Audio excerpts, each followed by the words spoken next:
a brand new episode of Virtual Coffee. My name is Alexa Collier, and on this podcast, I have virtual coffee with innovative and accomplished small business owners and early career professionals. Now, with me today is Allison Vick. She is the founder and owner of Little Blue Macaron.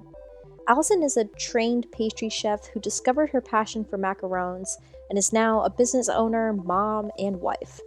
She has a standard macaron menu that she sells, but she also accepts custom orders and crafts extremely intricate art on her macarons.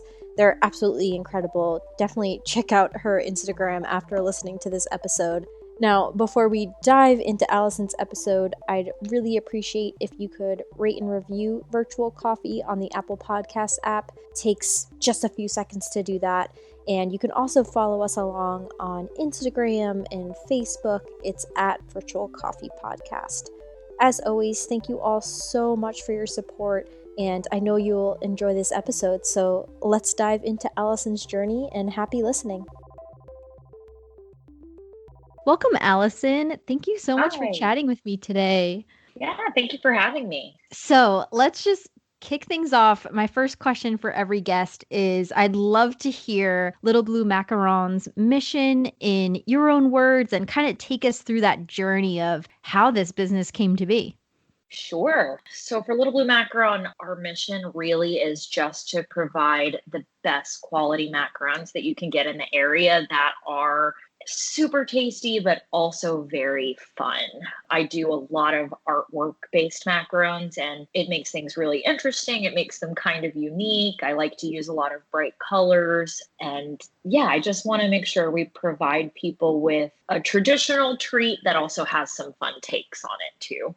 And then I got started with this. I used to have a corporate job many years ago, and I worked in the field of study abroad, and I was living in Austin, Texas. My husband and I are both from Raleigh, North Carolina, born and raised. We both went to high school together. We're high school sweethearts. We both went to NC State and graduated. And then after we graduated, we were kind of like, well, what are we going to do now? So we wanted to pick up and do something entirely different. We moved to Austin, Texas, and I got a job working in the field of study abroad. And I did that for several years, and I was really good at it, but it was like definitely not a passion project. Mm-hmm. I mean, it was a desk job, your classic 9 to 5, and I loved my coworkers and I loved the city, but it just wasn't what I wanted to see myself doing for the rest of my life. So I decided to take my comfortable salary and trade it in for an hourly job working in pastry because I was always passionate about making pastries. I always kind of regretted that I didn't go to pastry school or kind of go that field. I used to work at the cupcake shop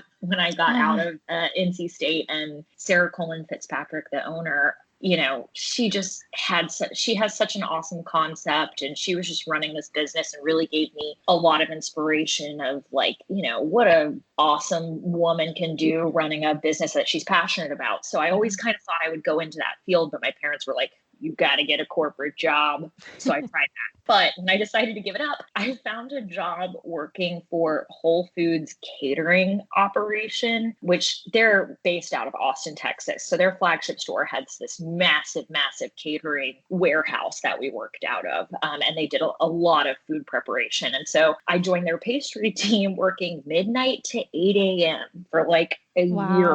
Yeah. And then after a year, my schedule changed to 4 a.m. to noon. So I was definitely working like the graveyard shift for a while, and it was very little pay. So it was definitely a huge life adjustment for my husband and I, but I was really passionate about it and I was learning so much. And I met my pastry mentor while I was working there. She was my pastry chef. She taught me everything she knows, including a ton of stuff that wasn't really related to what we were doing, things that I wasn't going to see working in that particular kitchen. And she really encouraged me to make sure that I'm spending all of the free time that I have trying out different recipes, trying out different techniques, and really trying to hone my craft.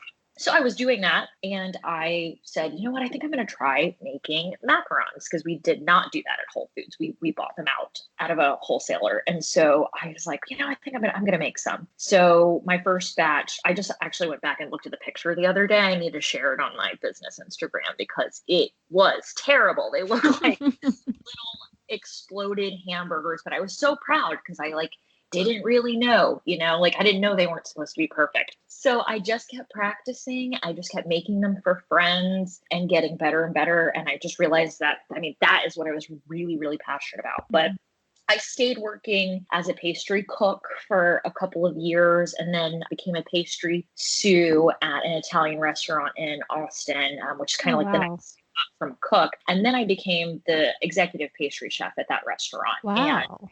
was managing a team. And it was just a good couple of years of growth. I kind of went the sort of the apprenticeship way rather than going to school. Everybody has a different method which works for them, but having that hands-on experience was really, really good for me. But I realized I didn't want to work in a restaurant for the rest of my life either, even though I loved it, but it just, it's a really different lifestyle. It's a different culture. And my husband and I were having, wanted to start having a family. It's just not really conducive to that kind of environment. So when our son was born back in January of 2018, we decided to move home to North Carolina to be near family because it really takes a village. I know that's cliche, but straight up totally takes a village. We really needed help and we missed our family. We always knew we were going to come back to North Carolina. I'm a homebody, so I thought for sure we'd be back within 2 years of moving to Texas, but we loved Austin so much that we stayed for 7.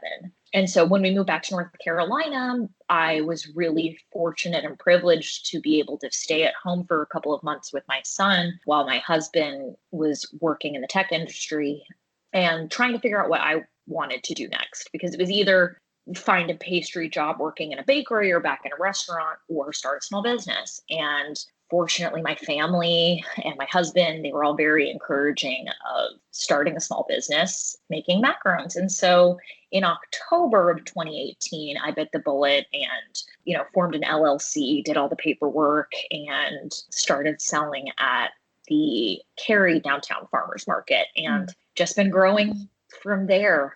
Pretty much. Yeah, that's the long-winded answer of how I got to where we are right now. What a cool journey. I love how there seem to have been many steps in your journey where you could have gone down one path or the other. And it's just so fun. I just love listening to folks walking us through their journeys of how they ended up to where they are now. And I had no idea you had that expert restaurant experience. I was imagining just, you're perfecting some pastries in your house, which I'm sure you did too, but you have, that real world restaurant pastry chef experience. That's incredible.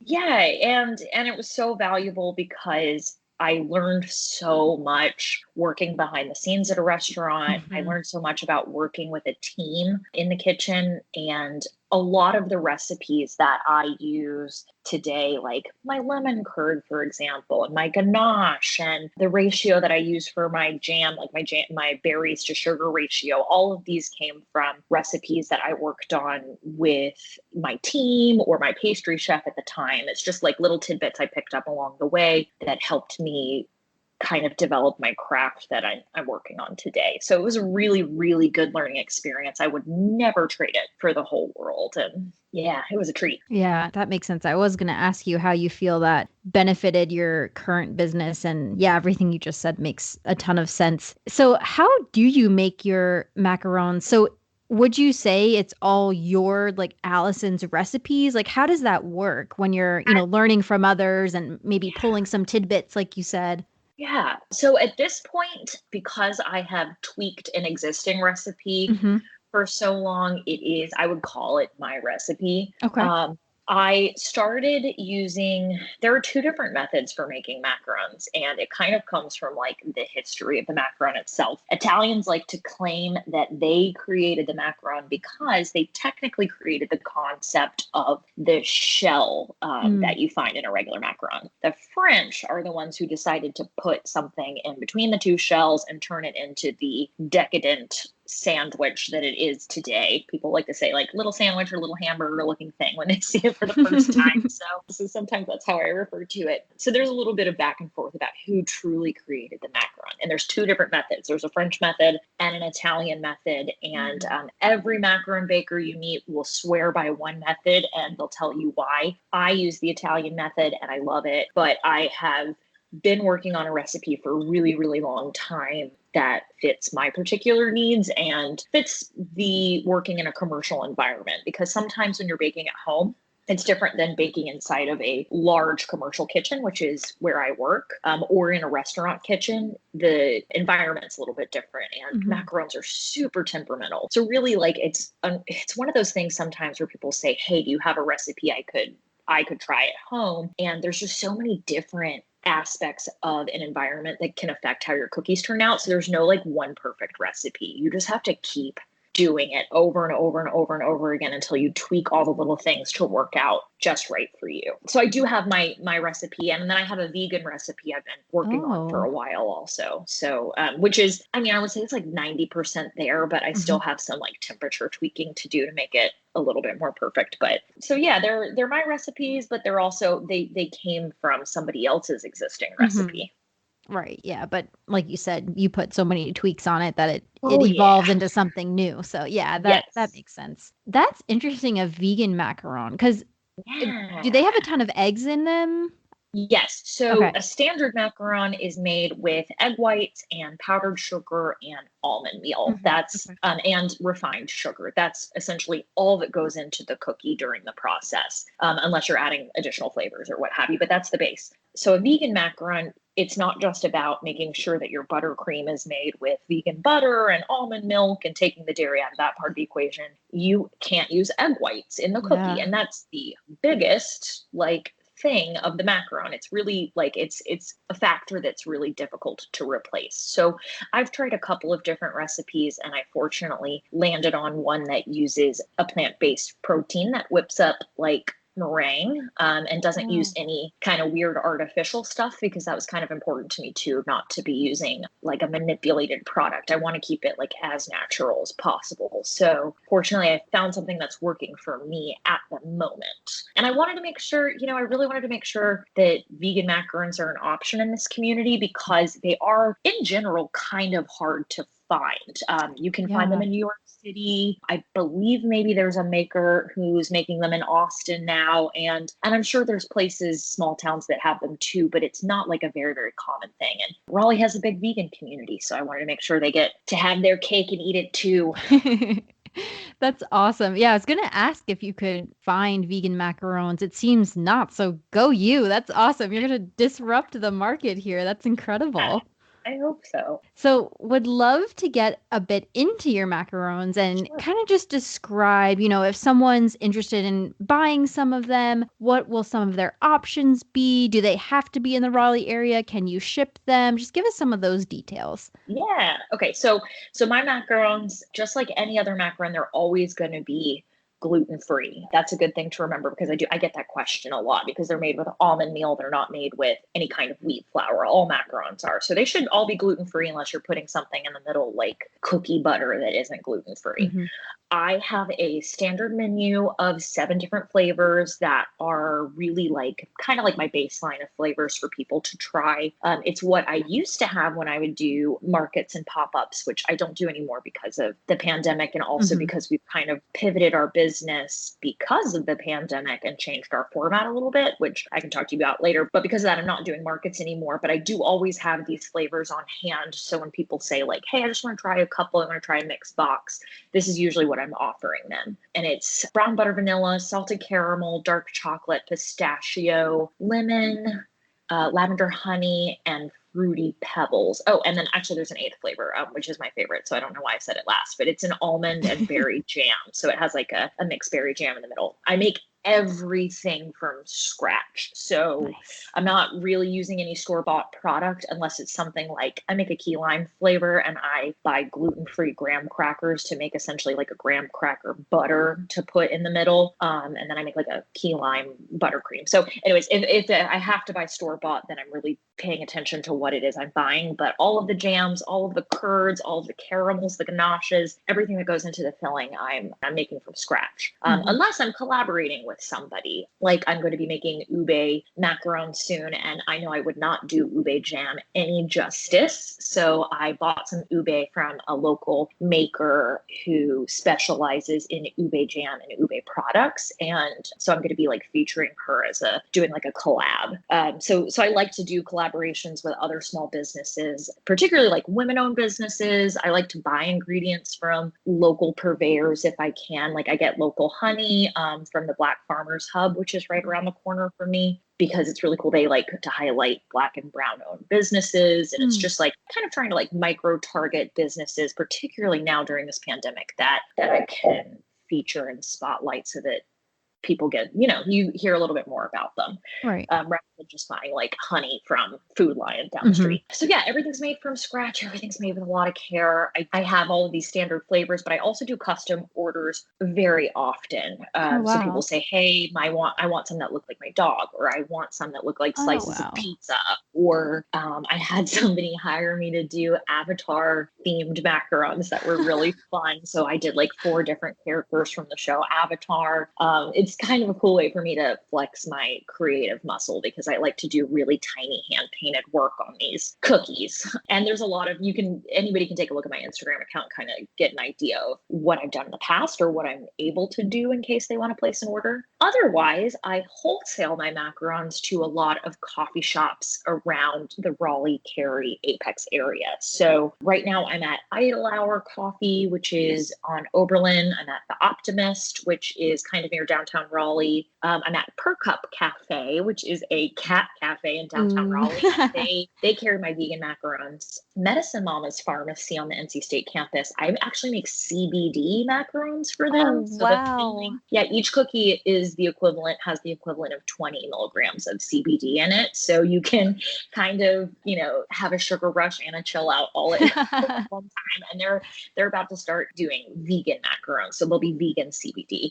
Let's see. I'm also at Wake Zone Coffee House in Apex. They have 2 locations. They're a really big, long-time client of mine, and they're great. I just started wholesaling to Cha House in Cary, and they've been really fun to work with, because I don't know if you've ever had boba tea, but now I have an excuse to get it like at least once a week. So it's so good. And Triangle Pop-Up now has a brick and mortar store in downtown Raleigh, right next to Raleigh Raw it's on 115 West Hargett Street. And it is essentially like a small store where all of these local makers of pottery and jewelry and soaps and, wooden signs, anything you can think of, they all sell their wares out of this location. So Friday through Sunday, I have 6 packs that people can buy out of their store. So it's only on the weekends because I want to make sure the product stays super fresh.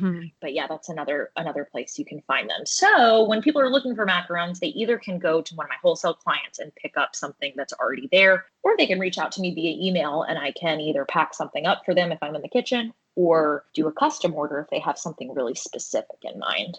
That's so cool. Congratulations on being in all those coffee shops and the Triangle Pop-Up. Those are huge accomplishments. Yeah. And I mean, it's been great. It's, just working with, I used to do Triangle Pop-Up all the time when they were having, they still do a lot of markets, and they run them really safely. So they're doing a great job. But I used to participate at least once a month in a Triangle Pop-Up from the time that they got started. So it's been nice getting to know Sarah, the creator, and we have a nice working relationship. So when she started this downtown shop, I was like, oh, please can I go please sell my macarons?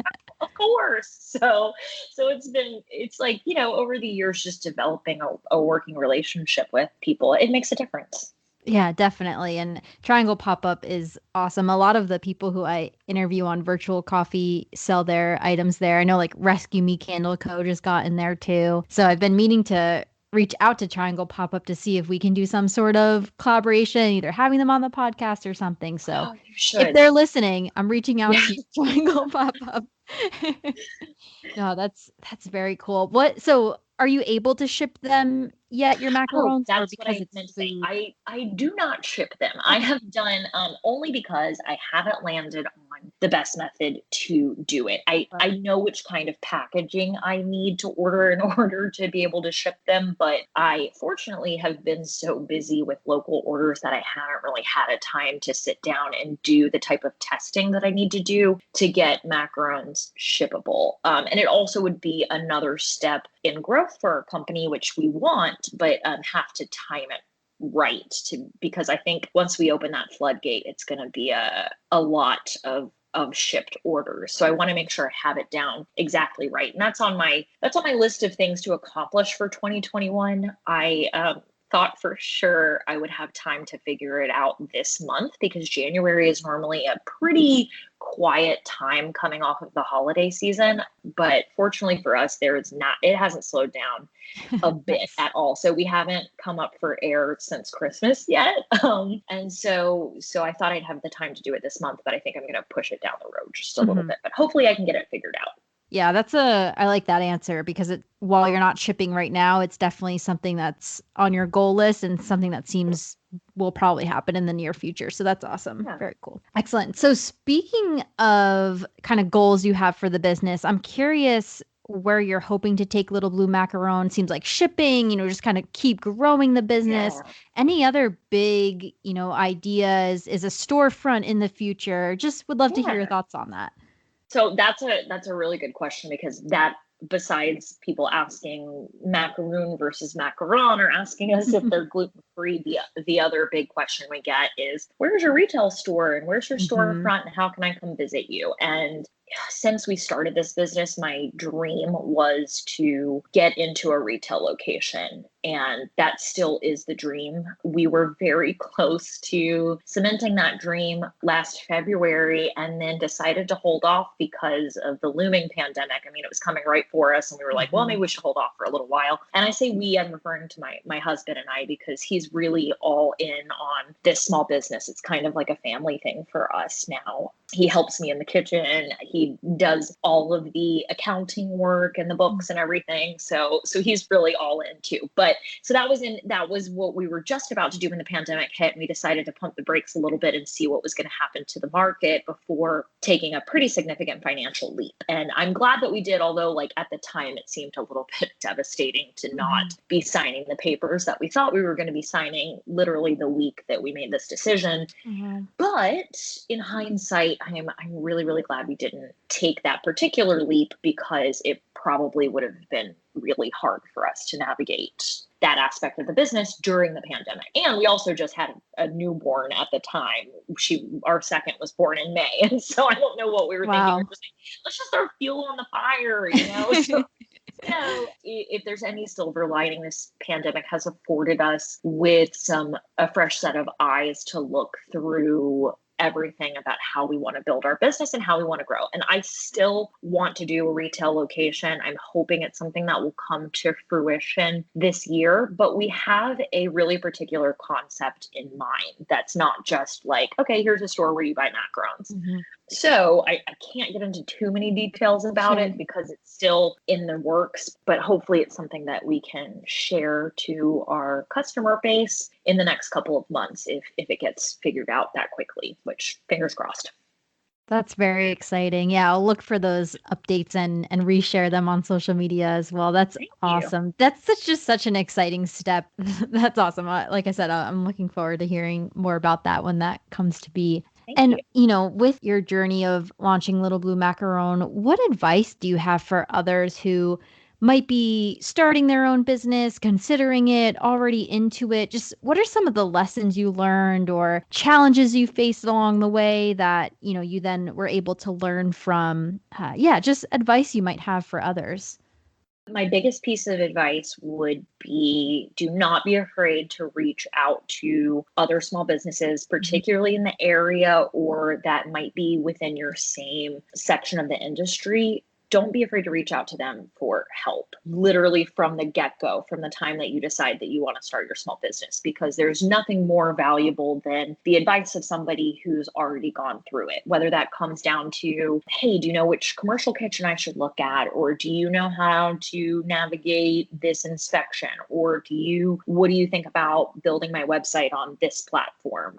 Or how do you get into farmers markets? I mean, I have people that reach out to me a lot, and I love to help because I sought help from people when I was starting and was very willfully given that information. Andrew Ullum, who owns Union Special Bread.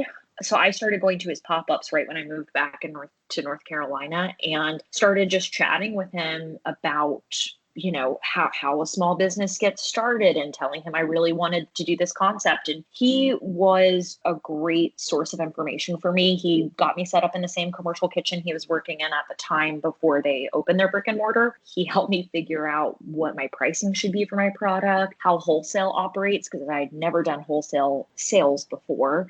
And he kind of walked me through the process. And he's still somebody I talk to a lot for business advice. And so I've had those people, not just Andrew, but I've had those people that have helped me grow my business because they already have that knowledge, and they're happy to give it because they want to see other small businesses succeed. So that's how I got to know Maura from 12 Paws, because she reached out to me about a, commercial kitchen space, and we just started talking from there and really hit it off. And, I kind of have helped her with a couple of questions, but now we're, in a place where I'm asking her questions all the time too. So it's just, don't be afraid to ask people for help. It's kind of it's a weird process right when you start it, and take the help where you can get it.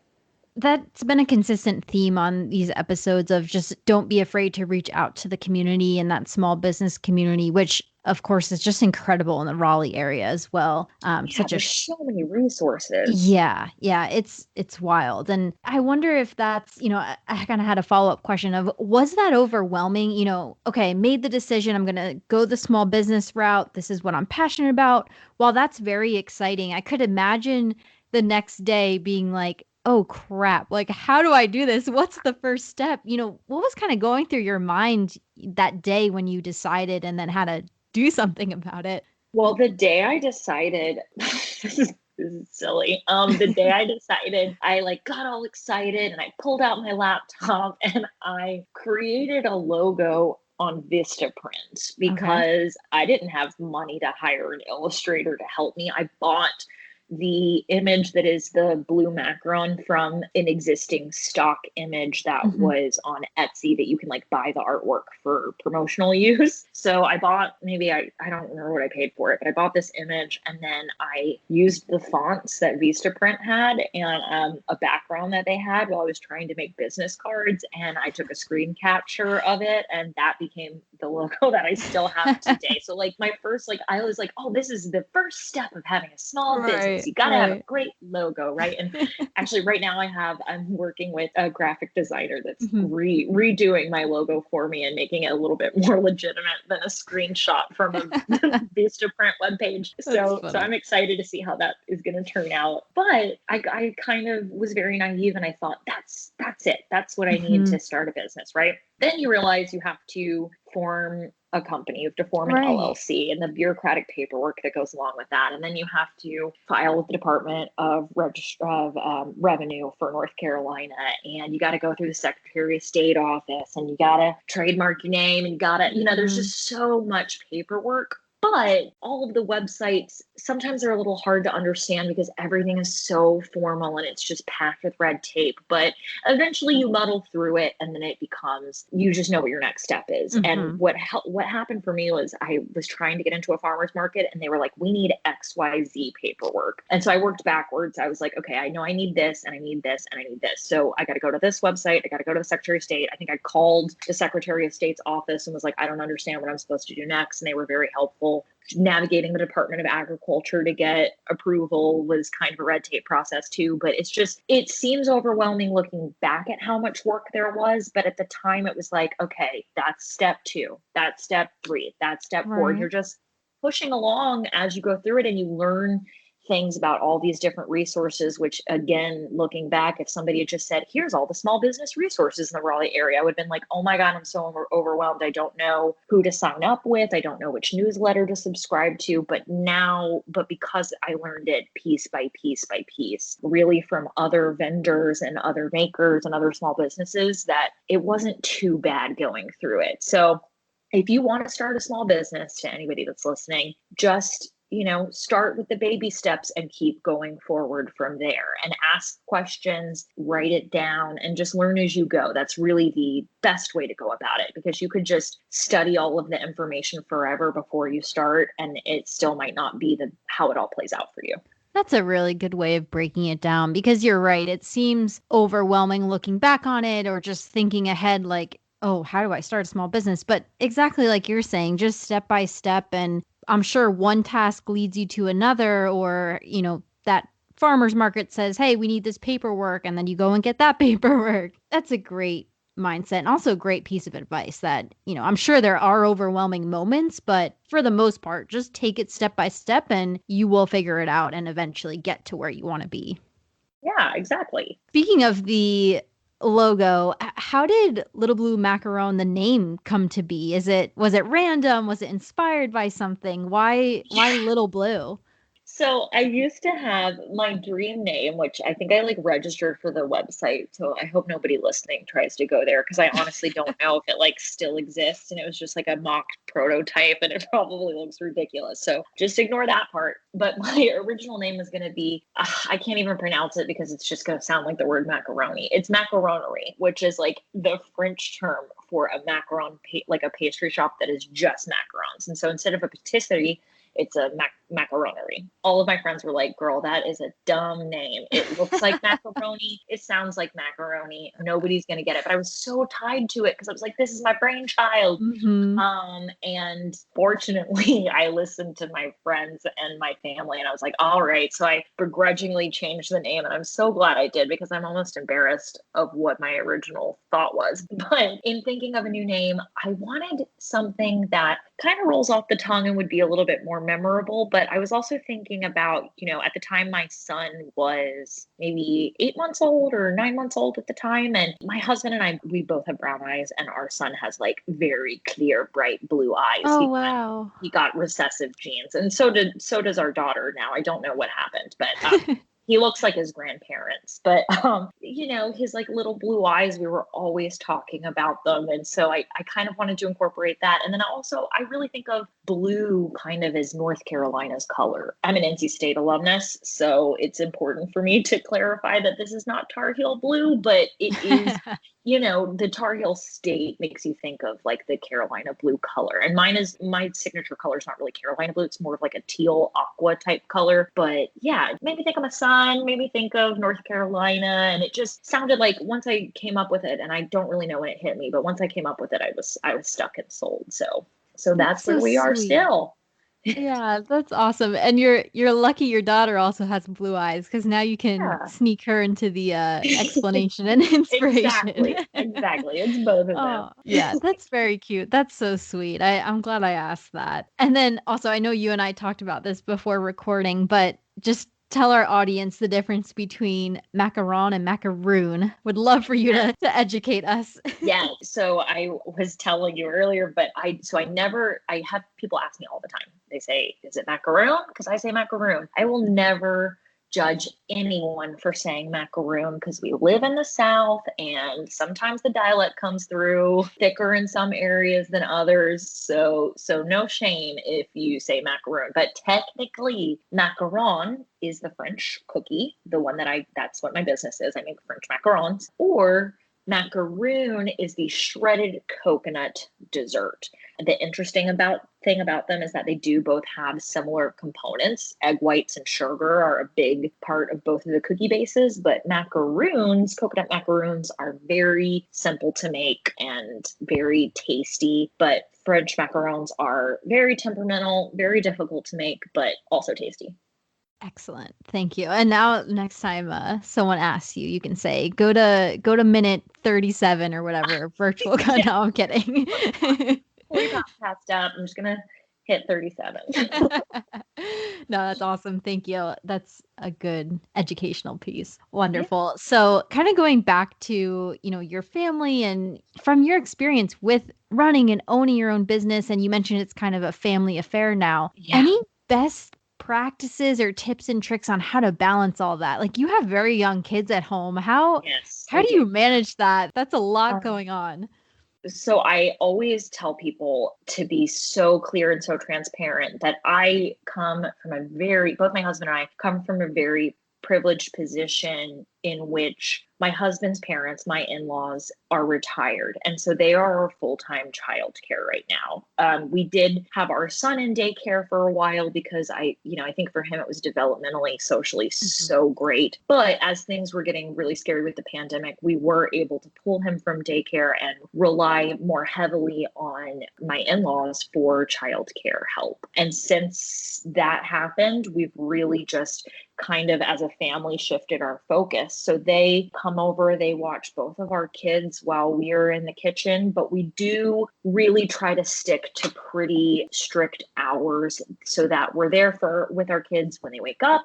We do breakfast, we play, and then once our baby goes down for a nap, which is kind of around like 9:30 or 10, Mhm. that's when we go into the kitchen. And then we try to come back with enough time to be able to get the in laws back home without hitting a bunch of traffic. And then also making sure we can get dinner on the table, some more time to hang out with the kids. And then I do take at least one day off for the weekend. Right now, we're at a good pace where I don't typically go into the kitchen on Saturdays or Sundays unless we have an emergency restock that we need to do for a wholesale client. But I know this won't always be this way, particularly as we shift more focus into growing the business. We are probably going to spend longer hours and weekend days, but right now in these early developmental years of our kids, we're really trying to make sure that we're making them our primary focus, but also devoting a lot of time to the business when we can. That said, we had over Christmas a little incident on my website where I made these like pre-order Christmas boxes and calculated that we would have enough time and energy to create 30 of them. And then our website oversold by 30. So it Oh, doubled the wow. orders in the same time period as like until it sold out. So I'm not really sure what happened. There was some kind of glitch. It just like double sold all of the orders until it just said sold out. So, and we found out like 3 days before they were all due for pickup. And so we Gosh. literally like spent the night in the kitchen, and it was so great to have our in-laws to rely on and say like, Mhm. hey, dropping the kids off at 10 a.m. and we're not coming back until 6 p.m. tomorrow. And Mhm. we literally spent all night in the kitchen cranking out cookies. So we're in a privileged place that we're able to do that. And I know that's not everybody's story when you have kids and you have a business that you have to support. So we're very, very privileged. We're very lucky that we can split our time that way. In terms of best practices, like I said, if you're able to, I like to try to put family first and then do the kitchen stuff later because I don't want them to remember us being absent from their lives at this time. But I also think, they're going to grow up knowing that we have this family business that they're going to be a part of too. Mhm. So hopefully they'll be proud of us when they can get to it. Our son now, he's 3. And so he'll go, when I have to leave for work, he'll go, Mama, you going to work at the cookie store? And I'm like, yeah, I'm going to the cookie store. That's what he calls it. And he's like, okay, bye. So he's really kind of like now getting the concept of like, hey, I got to go to work, but I'll be back. Mhm. Another thing I would say is, I'm really fortunate to be working with my partner in life. Like I said, my husband and I were high school sweethearts. We've been together like almost 17 years now, if I'm calculating properly, but maybe not. We didn't get married till much later in life. We were 28 and 29 at the time, but we've been together for a very, very long time. And he's been so supportive in a billion different ways of this business. But I think like one of the best practices that I have to constantly remind myself for anybody who's working with their partner or starting a small business as a family is you really got to listen to your partner, because there are times when I just get like so stressed out because I just feel like we're facing a mountain of work and I just, I don't want to miss time at home with the kids or what have you. And he really kind of brings me back down to earth. Like over Christmas, we had that day that I was referring to, we had this crazy day and we get in and I just get all of a sudden just overwhelmed with, as I'm making my baking list, overwhelmed with the amount of work that we have to do and kind of freaking out a little bit. And he was like, hey, it's a marathon. It's not a sprint. So we need to move because I was running around the kitchen. He was like, you got to move at a steady pace. You can't wear yourself out. If you're going to be here all day and all night, you need to go steady so that you can make it last, And I really like stopped and listened and was like, okay, he's absolutely right. And sometimes I'm definitely very guilty of not stopping and listening and getting caught up in my own head. But if you're going to run a business with your partner, you have to make sure that you are really listening to them and that they're really listening to you too. It takes a lot of communication because you're in a work partnership and, a life partnership. So it can be a very delicate thing, and you definitely have to work on it. And then lastly, I would say, like, make your passion your business. That's how you can, I don't have a lot of hobbies outside of work right now, just because we have 2 small kids. So it doesn't really give you a lot of time for hobbies. I used to play the mandolin, and I would really to take it back up. My husband's like, please, because he's very musical. He plays like a billion different instruments, and he's like, play the mandolin so we can have a family band. But so that's something that's a dream. But, if you make your passion part of your business, then you get to work on these things simultaneously. So that was kind of the reason for building this business, because it was like, I love it so much. I'm still not sick of going in and pumping out cookie shells every single day. I still love it. So I feel like I'm getting to fill that portion of my cup, that creative need, that outlet. I feel like I get to fill it while I'm at work. So, so that kind of, I think, will help people for balancing hobbies and passions. If you can somehow incorporate them into whatever it is you're doing, it'll help you kill 2 birds with 1 stone, really.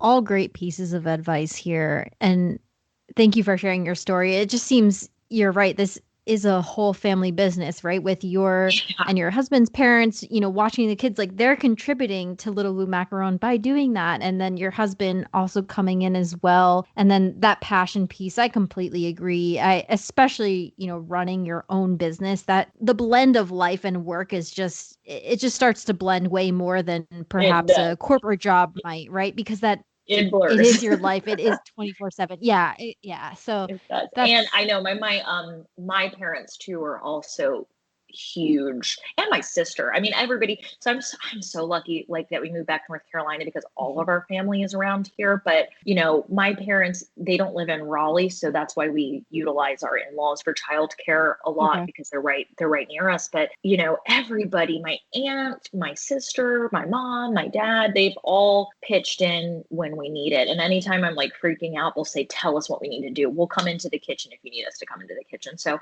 we really, like, when I say it's a family affair, it's great because we have so many people rooting for us, trying to make it happen. So if we are successful in the way that we want to be, if we get a retail location up and running, or we're able to grow and really, really expand, it will be all given to our families, because they're the ones who helped us get here.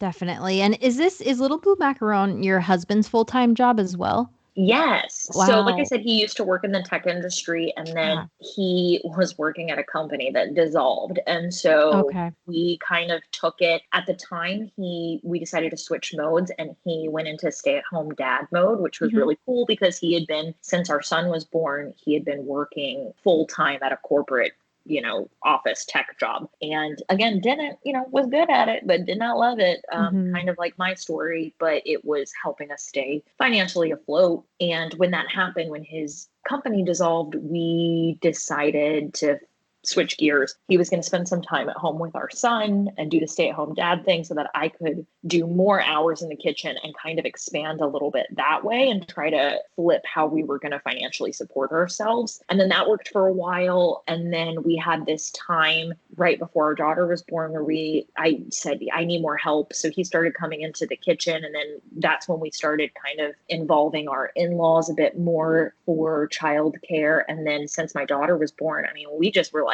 knew, we both went back, and we were like, we're both going to be in the kitchen. So he's full time in there with me. And it's, my team is my husband, who I like to joke is my unpaid employee. And then also I have an intern that comes twice a week. So they're really the reason we've been able to grow a little bit more over the past couple of months in terms of wholesale market, but we're definitely going to have to start taking on legitimate employees soon. So yeah.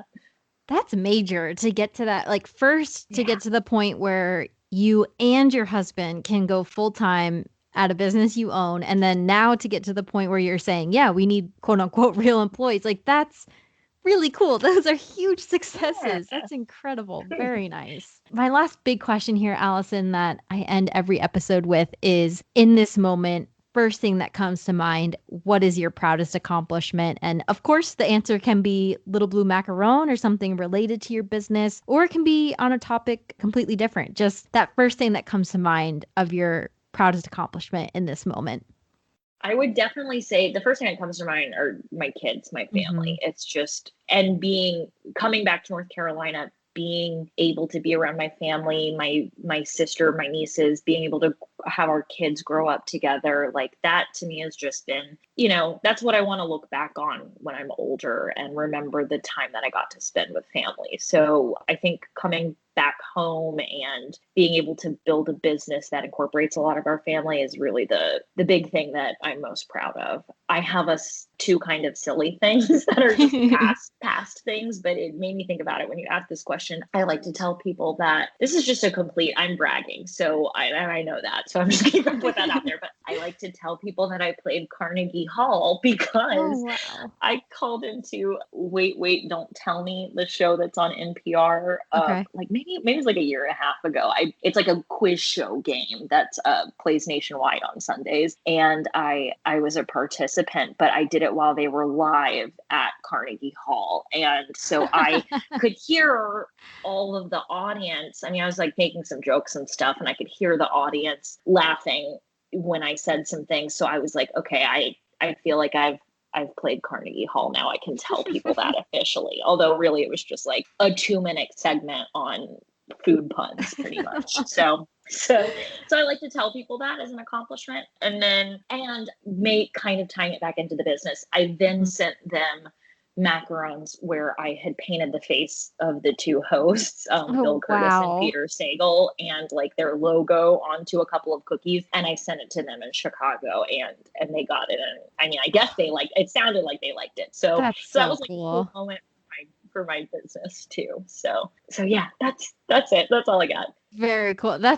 think that might be one of my favorite answers to that question. That is awesome. Just, yeah, of course, congratulations on the beautiful family you're building, and then also playing Carnegie Hall. That's amazing. What a great answer. I count it. Yeah, definitely. Of course. Why wouldn't you? I love that. Excellent. Well, thank you so much for chatting with me today, Allison. And I hope everyone checks out you and Little Blue Macaron. And I'm really looking forward to seeing where you take the business. I'm sure it's going to go amazing places, this year alone, let alone in the future. And where can people find you in Little Blue Macaron? Shout out your social medias, website, etc. Definitely, first and foremost, find me on Instagram. That is where I'm most active, posting stories. I'm trying to get a real post up every couple of days, but it's where you can see my latest product. You can see past orders that I've done if you're curious about placing an order.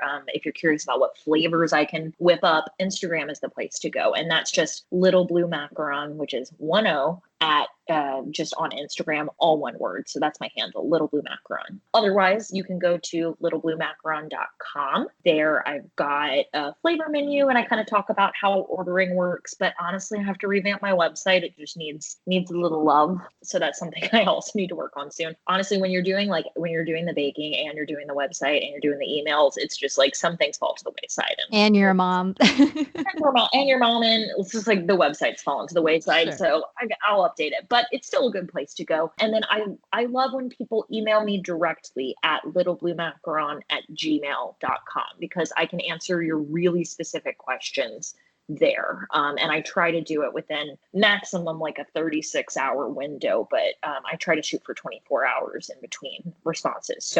So if anybody has any questions, feel free to reach out through email. Perfect. Well, again, thank you so much. And everyone, go check out Little Blue Macaron, their Instagram, everything Allison just said. They have some beautiful, beautiful products she makes. So be sure to check them out. And again, thank you so much, Allison. Seriously, thank you so much for having me. I love your podcast, so it's really an honor to be on. Oh, thank you so much. I really appreciate that.